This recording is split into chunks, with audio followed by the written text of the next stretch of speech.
পনিরটা কি সুন্দর দেখতে লাগছে, তাই না? হ্যাঁ, এটা যতটা সুন্দর দেখতে তার থেকেও সুন্দর হচ্ছে এটা খেতে। আর তার থেকেও বেশি যেটা এটার মধ্যে রয়েছে সেটা হচ্ছে এটা প্রচণ্ড হেলদি। এর মধ্যে দেওয়া রয়েছে প্রচুর সবজি। হ্যাঁ, সবজি শুনে অনেকেই নাক সিটকাবে, কিন্তু বিশ্বাস করো, খাওয়ার পদ্ধতিটা যদি একটু চেঞ্জ করে নেওয়া যায় তাহলে সবজি খেতে মোটেও মন্দ লাগে না। আমি তো বলতে পারো ভেজিটেবল লাভার্স।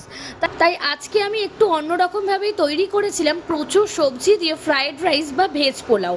সবার প্রথমেই যে সবজিগুলো সেদ্ধ হতে একটু দেরি হয় সেগুলোকে তেলে দিয়ে ভালো করে নেড়ে নিতে হবে। তারপরে যে সবজিগুলো তাড়াতাড়ি সেদ্ধ হয়ে যায়, যেরকম কর্ন, পেঁয়াজ, কাঁচা লঙ্কা, সেগুলোকে একটু শেষের দিকে দিতে হবে। পনিরটাও আমরা শেষেই অ্যাড করব।